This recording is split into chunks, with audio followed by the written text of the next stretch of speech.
In the top stories, national teen competition winners crowned. Honduras extradites drug trafficker with ties to Venezuelan president's nephew. And thousands in Peru protest ex-president Fujimori's pardon. Hello and welcome to the ZIZ Midday Newscast. Today's Wednesday, the 27th of December. I'm Jason Davis.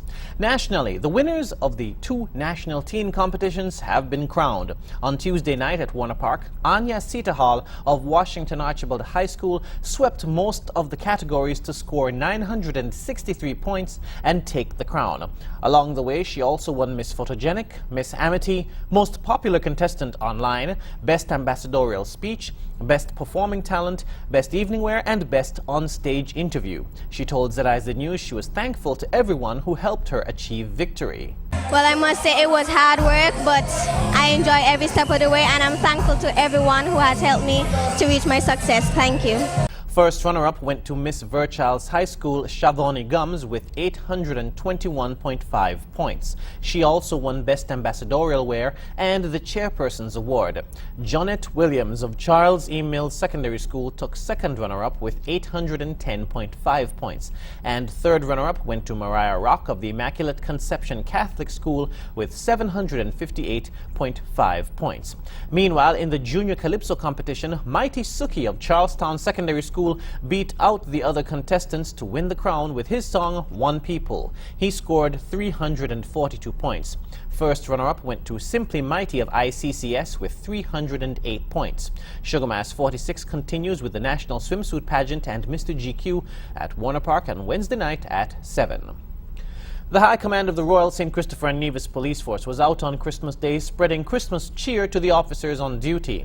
Commissioner of Police Ian Quealy visited every police station in the Federation, as well as police barracks, the Immigration Department at the Robert L. Bradshaw International Airport, and the Telecoms Unit at the Bastyr Police Headquarters. Commissioner Quealy set off for Nevis early Monday morning. When he arrived, he was joined by Deputy Commissioner of Police Hilroy Brandy and Divisional Commander for Nevis District C, Superintendent Trevor Mills. When he returned to Nevis, Assistant Commissioner of Police Terrence James accompanied him while he made the rounds on the island.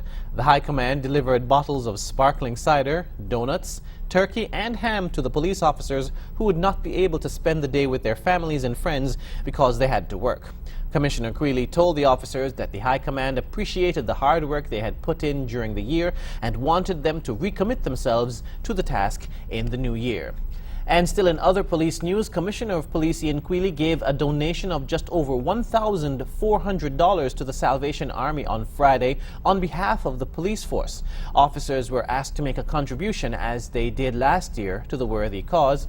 And Commissioner Quealy reported that this year's donation to the Salvation Army exceeded the one made in 2016 when it first began, and he praised the work of the religious organization in the Federation.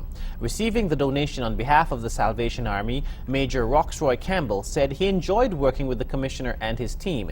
He expressed his gratitude for the support this Christmas season. The Salvation Army prepared 200 food hampers to distribute to persons who were in need. On the regional scene, the Honduras government has extradited Honduran national Roberto de Jesus Soto Garcia to the United States. The U.S. Attorney's Office for the Southern District of New York charged Soto Garcia with drug trafficking in June and identified him as a member of the Cartel of the Suns, a Venezuelan drug trafficking organization. Honduran National Police arrested Soto Garcia on October 28, 2016 in Roatan, Honduras. Honduran authorities put him on a plane to New York last Wednesday. According to his U.S. indictment, Soto Garcia agreed to participate in a cocaine transportation venture with Efrain Antonio Compo Flores, Francisco Flores de Freitas, and others. Compo Flores and Flores de Freitas are Venezuelan President Nicolas Maduro's nephews. Earlier this month, U.S. District Judge Paul Crotty sentenced them to 18 years in prison for drug trafficking.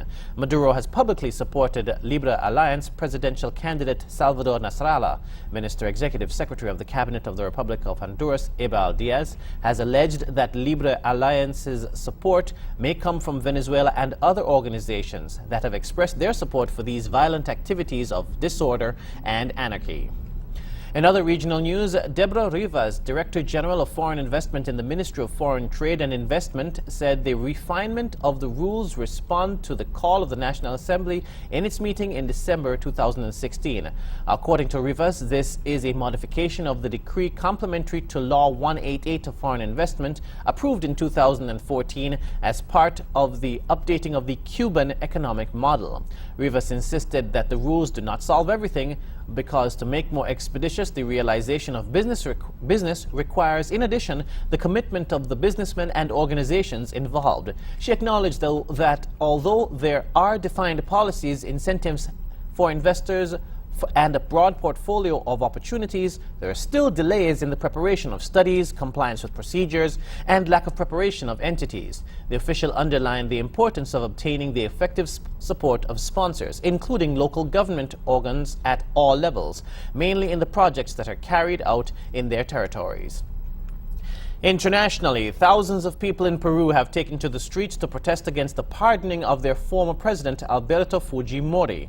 Fujimori was serving a 25-year prison sentence for murders and disappearances during his time in office in the 1990s. Many believe Fujimori's children, Kenji and Keiko, who are prominent figures in the majority party of Peru, struck a deal to free their father.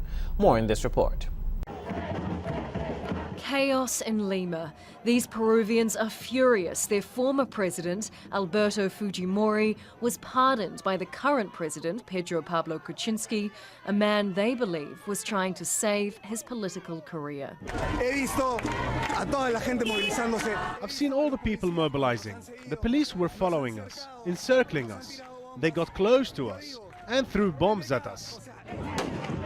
Fujimori was serving a 25-year prison sentence for murders, kidnappings and disappearances carried out by a government death squad during his time in office.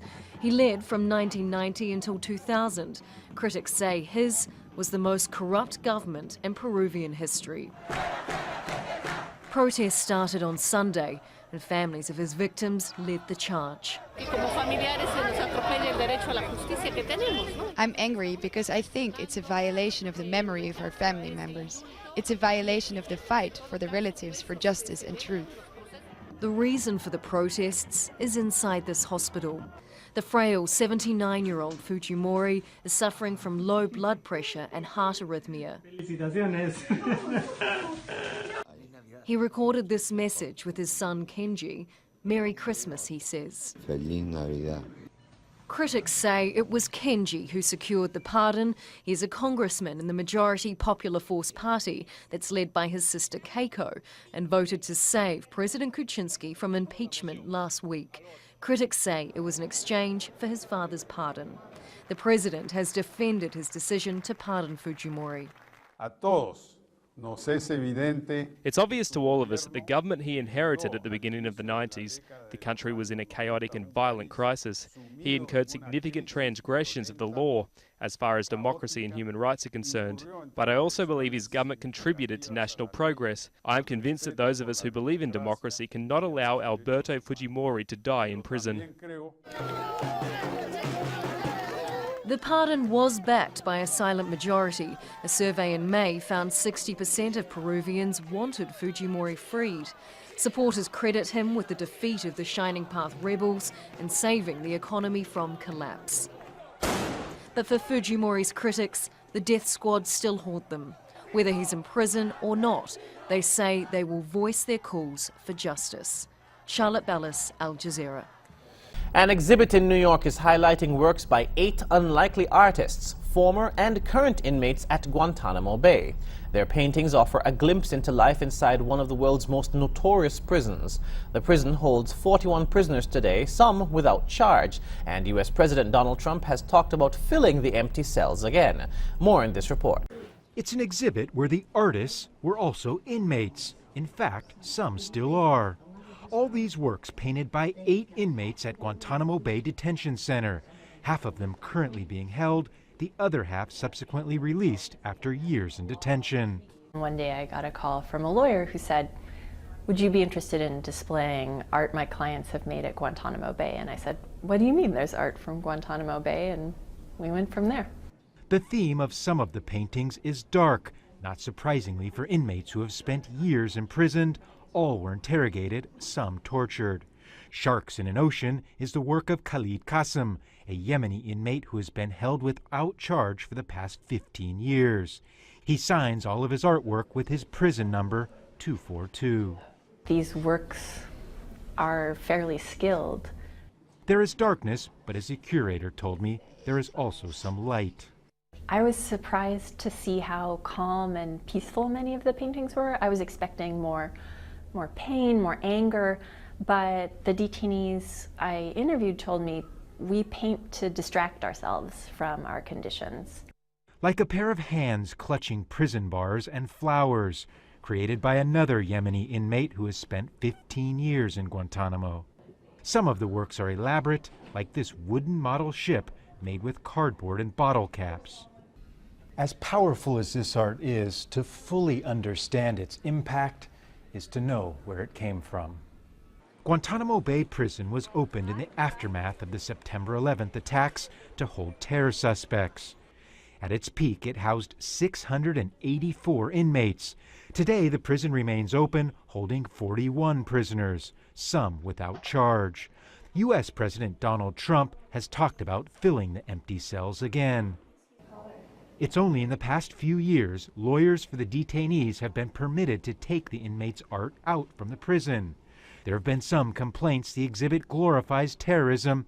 The Pentagon is said to be considering banning artwork from public view.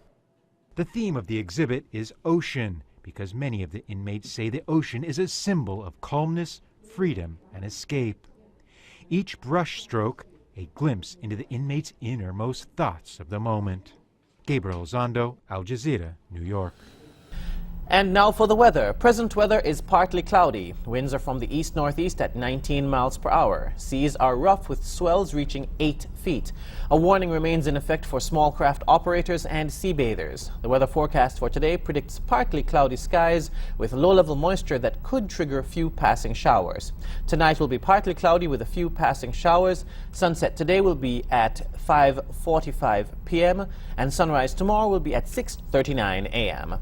And that brings us to the end of the ZIZ Midday Newscast. Join us this evening for these stories more in detail. Thank you for tuning in. I'm Jason Davis.